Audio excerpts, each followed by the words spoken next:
A Idade Média foi um período cheio de castelos, reis, cavaleiros e guerras, como se fosse um grande servidor de facções no Minecraft. Vamos explorar cada parte. Meu nome é Lorenzo Guise e hoje eu vou te ajudar a estudar para a prova de história de um jeito divertido pelo Minecraft. Vamos todos pensar que existia um grande servidor, chamado de Idade Média, e que esse servidor durou durante um longo período de tempo. A Idade Média surgiu logo depois da queda do Império Romano, que estudamos lá no final do 6º ano. O nosso servidor, no caso a Idade Média, foi um período da história ocidental compreendido entre os séculos V e XV, que durou em cerca de 1000 anos. Esse longo período foi dividido esquematicamente em duas partes principais: a Alta Idade Média, do século V ao século X, e a Baixa Idade Média, durante do século X ao século XV, durando cada um 500 anos. Vamos começar por um dos temas mais importantes da Idade Média, o feudalismo. E já guarda esse nome porque muito provavelmente vai cair o que é feudalismo na prova e questões sobre esse sistema. Pense que o feudalismo era como se fosse um modo de sobrevivência hardcore no Minecraft.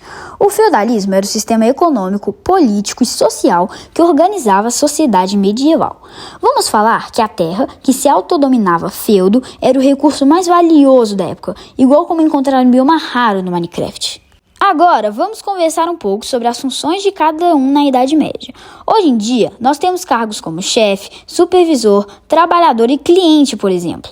Antigamente, era o mesmo conceito, só que com nomes e ocupações diferentes. São elas: o rei, ou mais conhecido como suzerano, que era como se fosse o dono do servidor, não tinha tanto poder sobre as terras.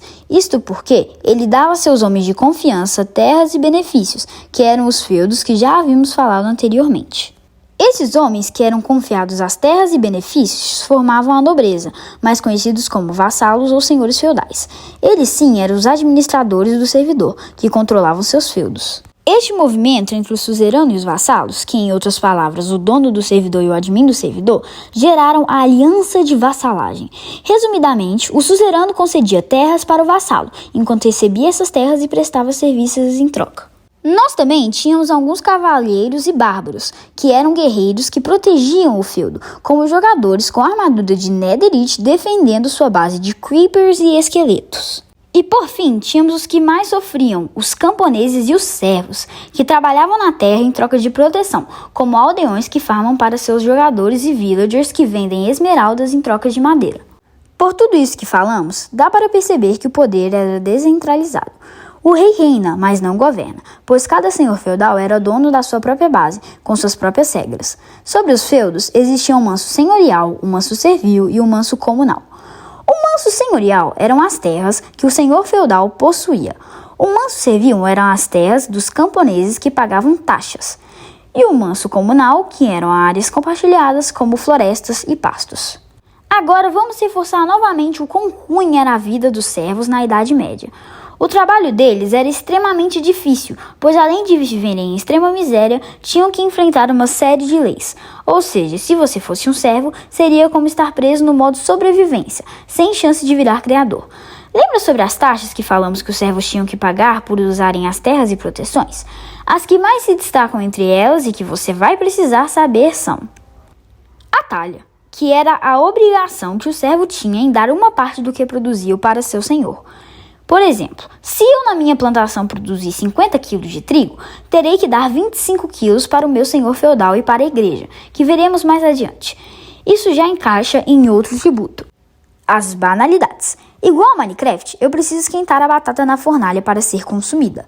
Mas se o servo mal tinha casa na época, quem dera uma fornalha? Então ele tinha que pegar emprestado do rei, e ao fazer isso, ele também pagava impostos por usar esse tipo de equipamento, as banalidades. E por último, a corvéia, que era a pior de todas. Os servos trabalhavam como se fosse 4 dias na semana no manso servil, podendo ganhar pelo menos metade do que produziam.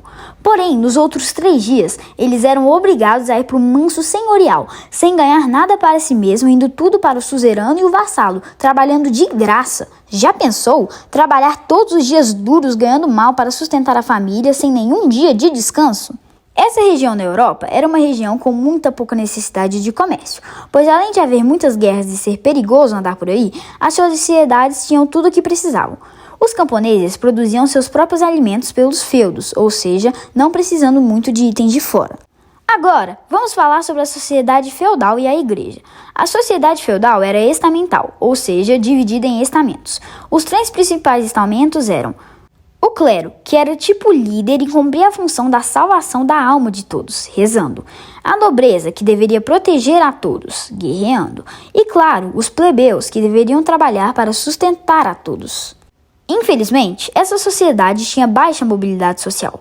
Mas afinal, o que é isso? Um exemplo muito bom é quando alguém é promovido no trabalho, ganhando mais em um novo cargo. O mesmo acontece aqui, só que na antiguidade era muito difícil disso acontecer.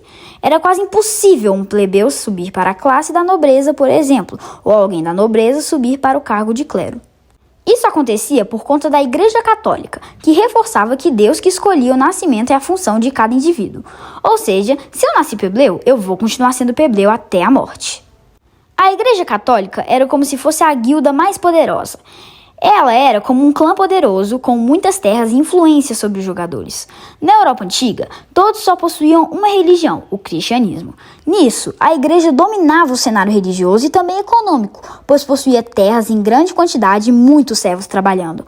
Haviam também os monges, que viviam em mosteiros e passavam grande parte do tempo rezando e copiando livros da Bíblia. Agora está na hora das cruzadas, que eram como se fossem expedições ao Néder.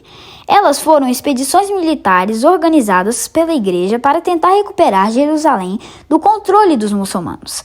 Eram como raids ao Néder. Na história, foram um total de 8 grandes e importantes expedições. Mas igual nós nem sempre vamos para o Nether pegar Netherite, às vezes vamos para trocar com piglins, o mesmo acontece nas cruzadas. Na verdade, o grande objetivo das cruzadas era pegar mais território e mais poder na Europa. O único problema é que muitos cavaleiros morreram e o feudalismo começou a enfraquecer e depois sumiu de vez. O servidor então tinha mudado, agora para a Idade Moderna, trazendo novamente as grandes cidades e os ricos para a Europa. Então, essa foi a história do feudalismo do Minecraft. Um servidor de mini-reinos onde cada um tinha suas próprias defesas e estratégias. Deixe seu like, pois esse vídeo deu trabalho, e se vocês gostarem muito, eu trago próxima semana que vem a de geografia. Obrigado por terem assistido até aqui e até a próxima!